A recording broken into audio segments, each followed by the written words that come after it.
ఇవి పులుసు వండుతున్నా.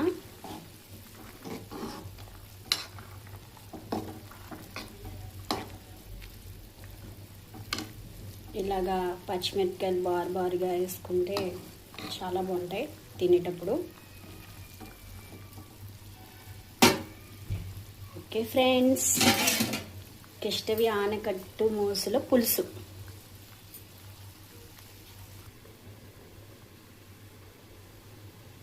ఇప్పుడు మూత తీసి చూద్దాం.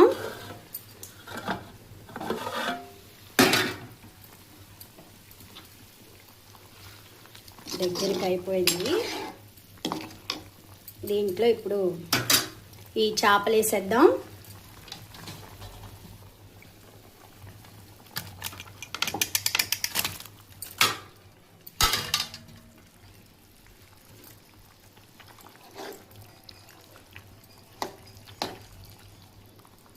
కిష్టవివి ఆనకట్టు మోసులు చూసారా? ఇవి ఎక్కువసేపు ఉడికించే అవసరంలా, ఎందుకంటే ఎక్కువసేపు ఉడికితే ఇళ్ళిపోతాయి. అందుకని ఒక్క చేపలు వేసాక ఒక 5 నిమిషాలు అలా ఉడికిస్తే చాలు. ఇప్పుడు ఒకసారి మూత పెట్టి ఒక 5 నిమిషాలు ఉడికిద్దాం.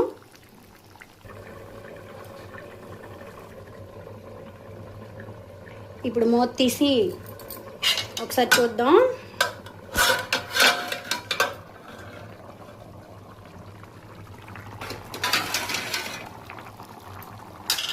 అయిపోయింది.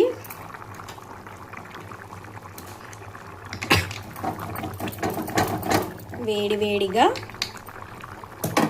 కిష్ట చేపల పులుసు, ఆనకట్టు చేపలు ఇవి.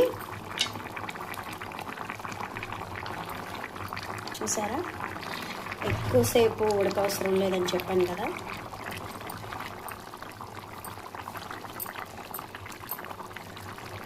పుల్లగా కారంగా చాలా బాగుంటుంది. కాకపోతే ముళ్ళు ఎక్కువ ఉంటాయి, చేప అంతా ముళ్ళు ఉంటాయి, టేస్ట్ బాగుంటుంది.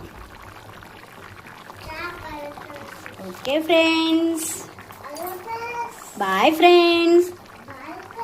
లైక్ కొట్టండి ఫ్రెండ్స్, సబ్స్క్రైబ్ చేసుకోండి ఫ్రెండ్స్. మా వీడియోలన్నీ మీకు వస్తాయి. Okay friends, bye.